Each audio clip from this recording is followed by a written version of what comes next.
మత్తయి సువార్త 21వ అధ్యాయము 42వ వచనం చదువుతాను. కాబట్టి దేవుని రాజ్యము మీ యొద్ద నుండి తొలగింపబడి దాని ఫలమిచ్చు జనులకు ఇయ్యబడునని మీతో చెప్పుచున్నాను. మరియు ఈ రాతి మీద పడువాడు తునకలైపోవును గాని అది ఎవని మీద పడునో వానిని నలిచివేయును అని చెప్పాడు. ఇది ప్రధాన యాజకులకు పరిసయ్యులకు ఆయన చెప్పిన ఉపమానం విని తమ్మును గూర్చి చెప్పినని గ్రహించి ఆయనను పట్టుకున్న సమయం చూస్తుండేది కానీ జనులందరూ ఆయనను ప్రవక్త అని ఎంచిరు కనుక వారికి భయపడి.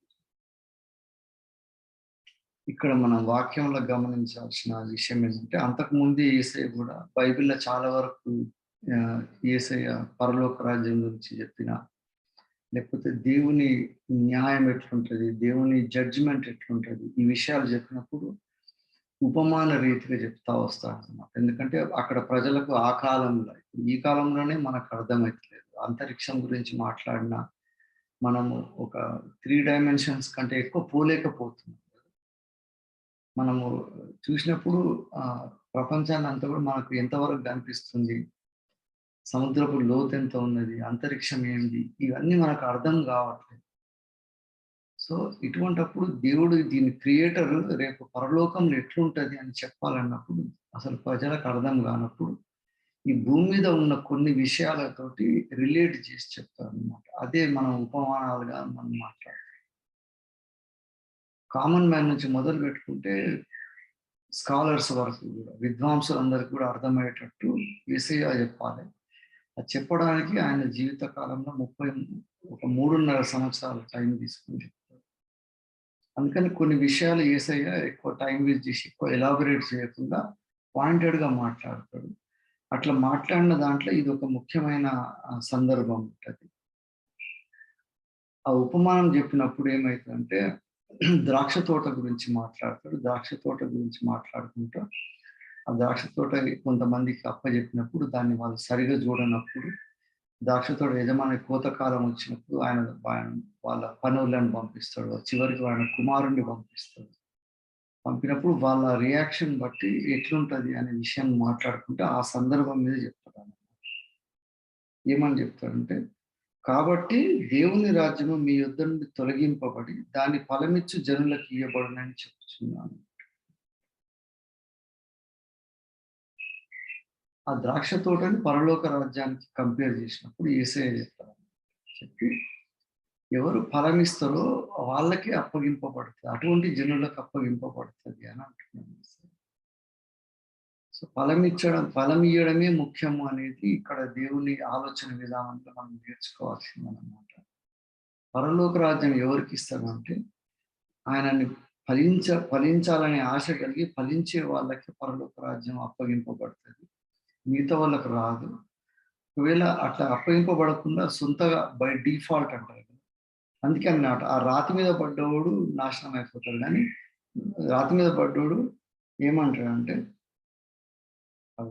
మరియు ఈ రాతి మీద పడువాడు తునుకలైపోవును కానీ అది ఎవరి మీద పడునో వాని నలిచి వేయును అన్నట్టు.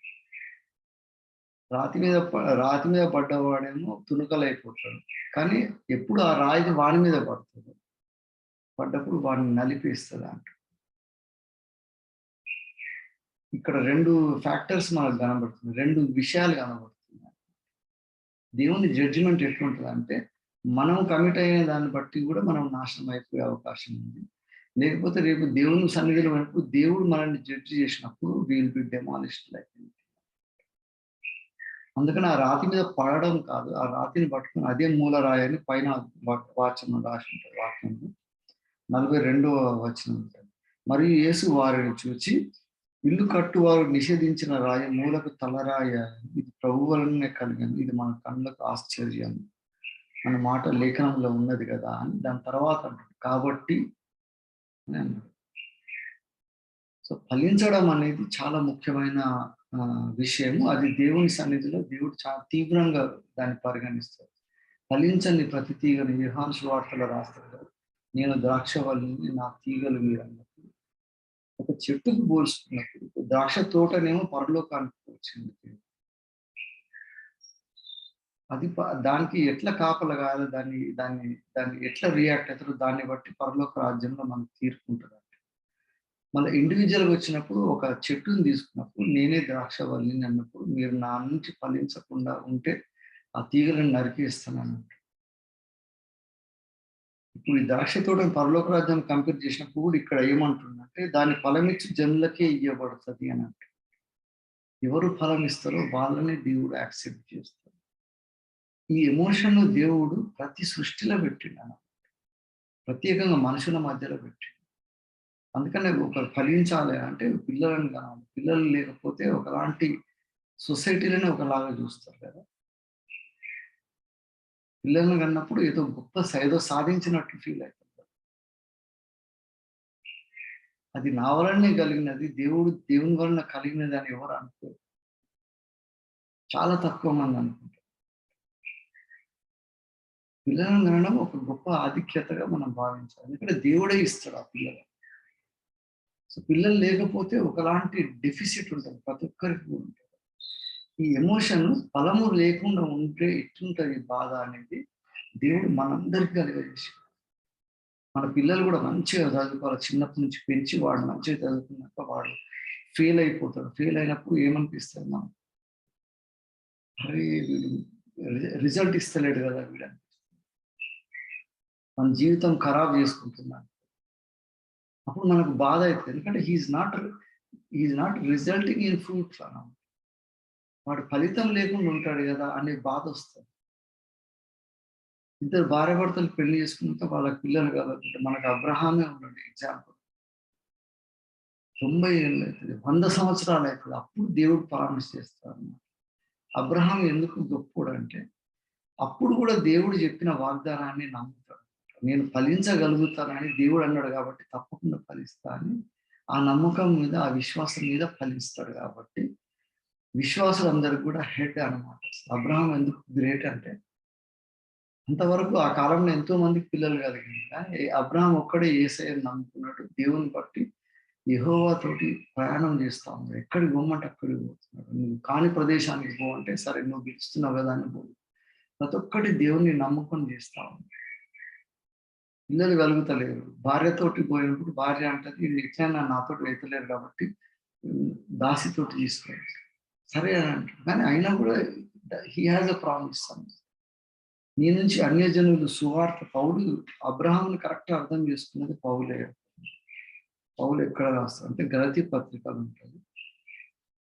గలతీ పత్రిక 3వ అధ్యాయంలో ఫండమెంటల్ బిలీఫ్ అన్నమాట. ఒక క్రైస్తవుడు ఫలించకపోవడం అనేది దేవుడు సహించలేడు అన్నమాట. నిజంగా యేసయ్యని నమ్మినవాడు ఫలించకుండా ఉండడం అసంభవం అన్నమాట. అది ఎట్లా తెలుస్తుంది అంటే గలతీ పత్రిక 3వ అధ్యాయం ఉంటుంది. 3వ అధ్యాయం 8వ వచనం. దేవుడు విశ్వాసము మూలముగా అన్యజనులను నీతిమంతులుగా తీర్చునని లేఖనము ముందుగా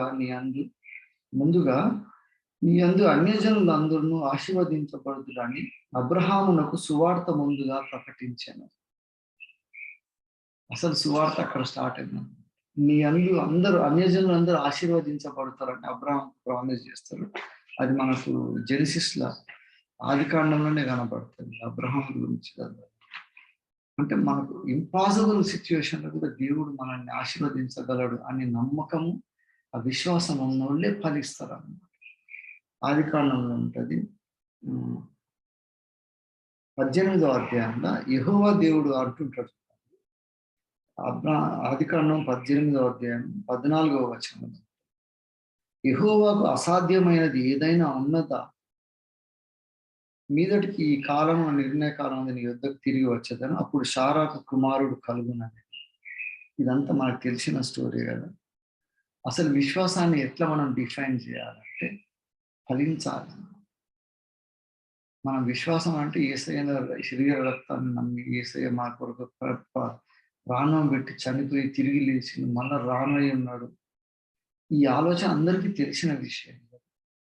కొంతమంది నమ్ముతుంది, కొంతమంది నమ్ముతలేరు. కొంతమందికేమో ఈ సువార్త అసలు తెలియదు. అక్కడ తెలియని వాళ్ళందరికీ మనం చెప్పాలి. తెలిసిన వాళ్ళందరూ నమ్మాలి.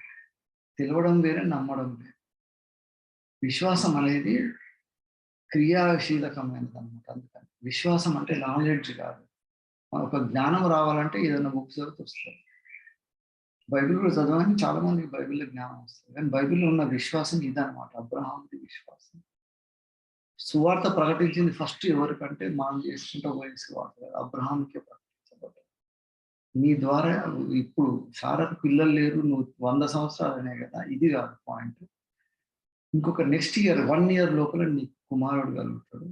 ఆ తర్వాత నేను ఆశీర్వదించడానికి అన్యజనులందరూ కూడా నువ్వే తండ్రి అవుతావు అని దేవుడు చెప్తున్నాడు. అది ఫలించడం అన్నమాట. సో ఫిజికల్ గా చూస్తే అబ్రహాంకు కుమారుడు పుట్టిండు, ఇస్సాకు పుట్టిండు, తర్వాత జనం. కానీ దేవుని ప్రామిస్ ఎట్లయితుందంటే నీ ద్వారా ఈ విశ్వాసం అనే యాక్టివిటీ ద్వారా అన్యజనులందరూ కూడా దేవుని కుమారులు అవుతారు. That is the gospel. అది సువార్త. అందుకనే ఒక దేశం నుంచి ఇంకో దేశం పోయి ప్రాణాలకు కష్టపడి వీళ్ళందరూ సేవ ఎందుకు చేస్తుందంటే అందరూ ఆశీర్వదించబడాలనేది దేవుని ఇష్టం.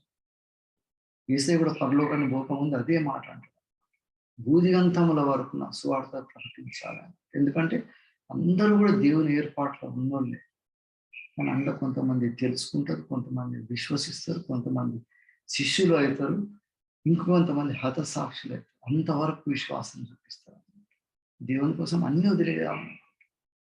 మనకేమో దేవుని కొరకు దేవుడు ఏమైనా ఇయ్యకపోతే మనం దేవుని కోసం ప్రార్థన చేస్తూ ఉంటాం. దేవుడేమో మొత్తం సమస్తం అంతా ఇచ్చేద్దాం అంటాం, ప్రాణంతో సహా ఇద్దాం. కానీ ఆ విశ్వాసాన్ని మనం ప్రపంచానికి చూపించాలి.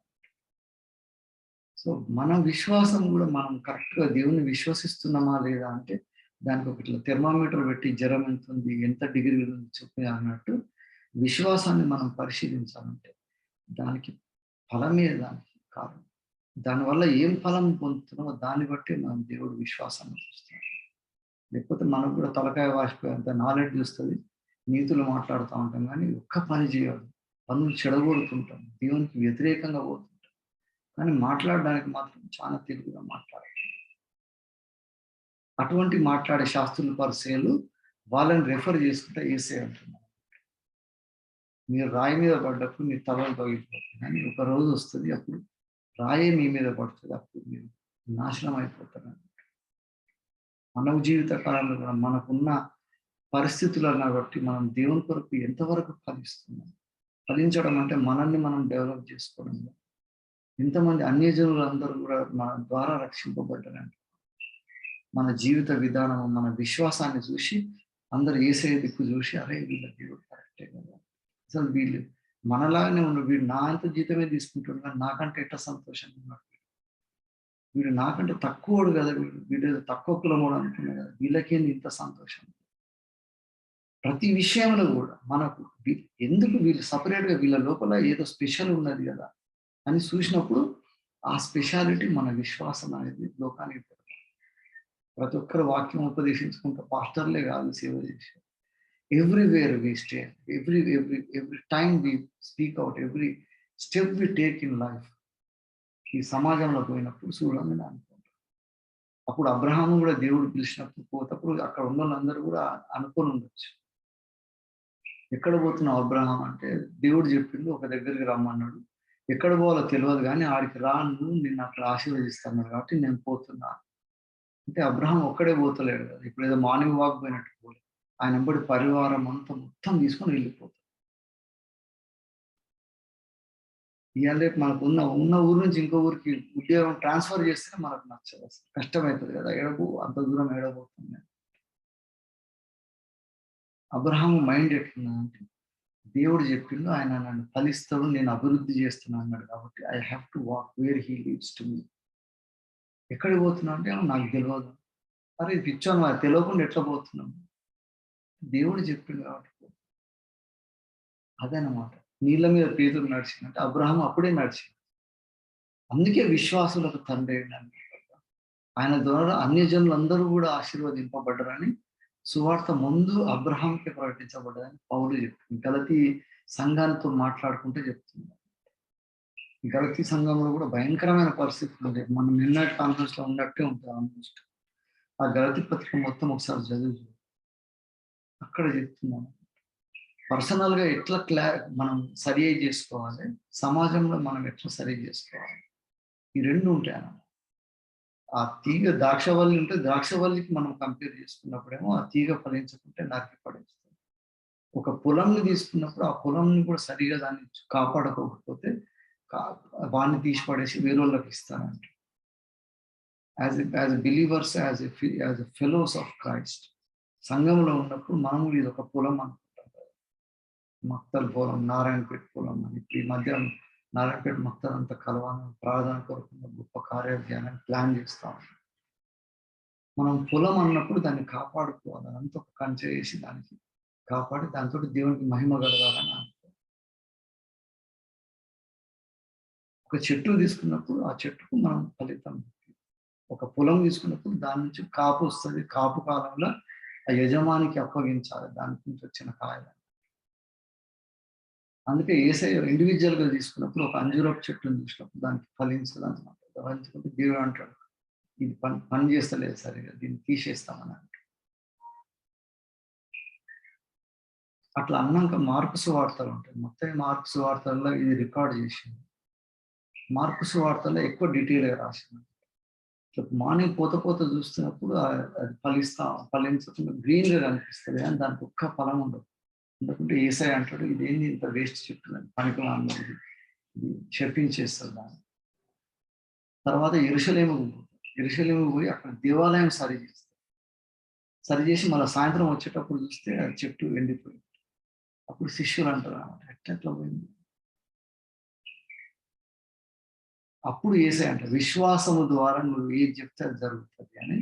యేసయ్య విశ్వాసం గురించి అక్కడ మాట్లాడతారు శిష్యులతో. సో దేవుని పక్షాన ఏది చేస్తే అది ఫలిస్తుంది. దేవుని ప్రకారం మనం ఖచ్చితంగా చేయగలుగుతాం. ఈ విశ్వాసం అనేది మన ప్రార్థనలకు పునాది అయినప్పుడు దేవుడు విశ్వాస సంబంధులు చేసే ప్రతి ప్రార్థనని దేవుడు ఆమేనని మనం ఇక్కడ అంటుంటాం, పైన దేవుడు అంటుంటాం కరెక్టే వీళ్ళు చేస్తున్నాను, దాన్ని సరి చేస్తాం.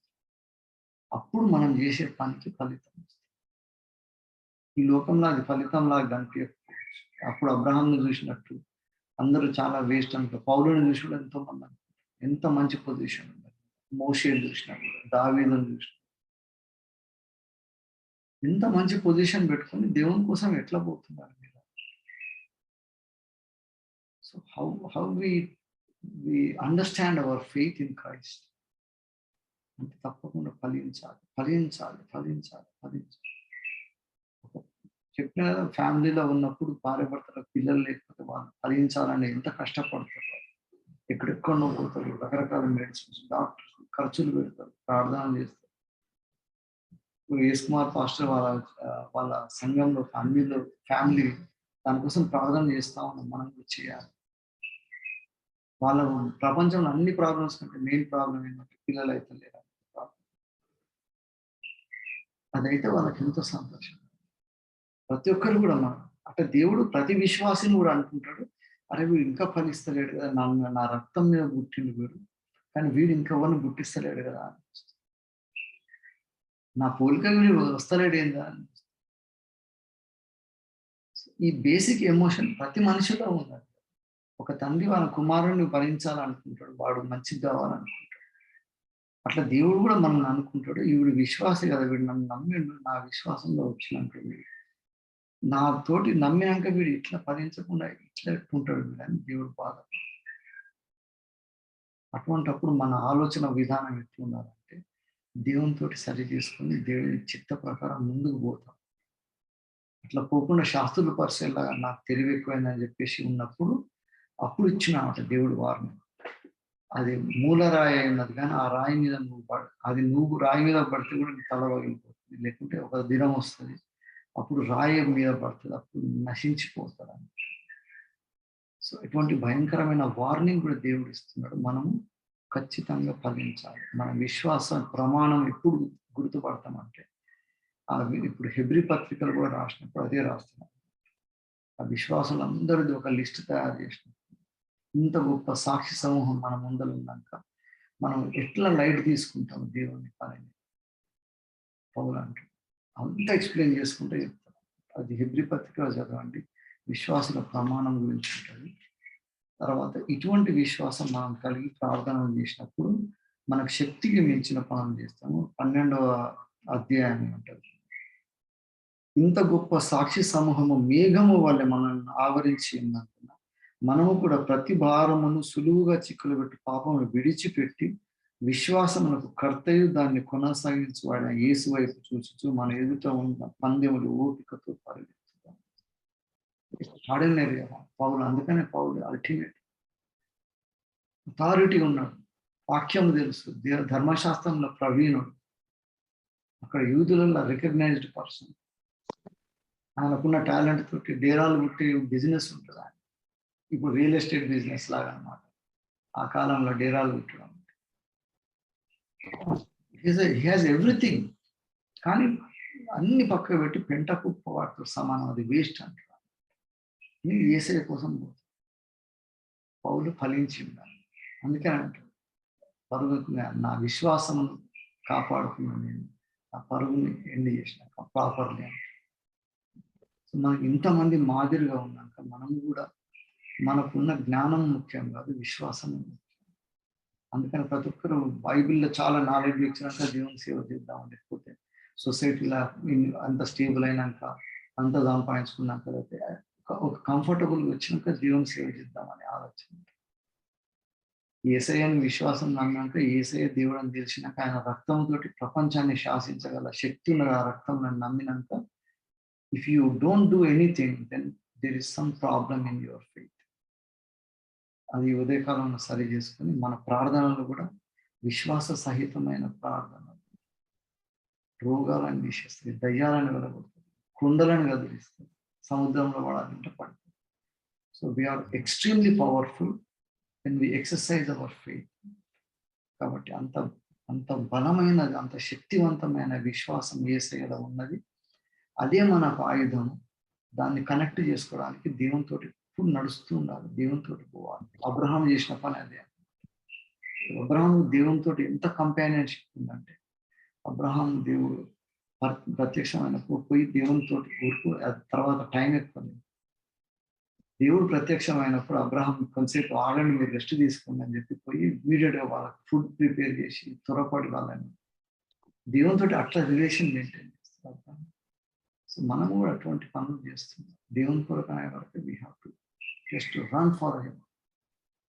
దేవుని పక్షాన మనం నిలబడగలగాలి, దేవుని పక్షాన రిస్క్ తీసుకోగలగాలి, దేవుని పక్షాన జరిగే అవమానాలకు, దేవుని పక్షాన జరిగే నష్టాలకు, కష్టాలకు ఏదన్నా రాను, ఇదే విశ్వాసం, ఇదే ఫలితం అన్నాము.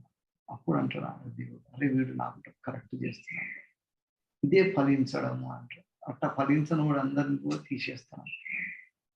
So let us exercise hour faith in true sense of faith. ఇటువంటి విశ్వాసంతో మన ప్రార్థనలు కొనసాగిద్దాం. దేవుడు మన తరంలో మనల్ని చూసి అనాలన్నమాట, అరే కరెక్ట్ టైంలో వీడిని గుర్తిస్తే వీడు కరెక్ట్ పని చేసిండు కదా, నా కోసం నిలబడ్డాడు అని దేవుడు. మనం ఇప్పుడు దావీదులా యుద్ధాలు చేసే అవసరం లేదు, లేకపోతే సొలొమోన్ లాగా చేయలేదు, దానియేలు లాగా పోయి సింహాలలా చేసే రోజులు కాదు.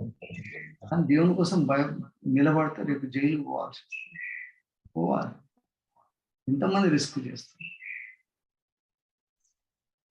That is what is true. ఆ కాలంలో దేవుడు చూడడు. ఇప్పుడు ఈ కాలంలో మనం దేవుని పక్షాన్ని నిలబడ్డకు ఏం చేయగలుగుతాడు అని దేవుడు చూస్తాడు. కాబట్టి అటువంటి విశ్వాసంతో దేవుని సన్నిధిలో మనం ప్రార్థనలు కంటిన్యూ చేద్దాం. దేవుడికి కొద్ది ఆలోచనలు జీవించి ఆశీర్వదించున్నాం. Thank you. ఆశీర్వాదం పాస్టర్.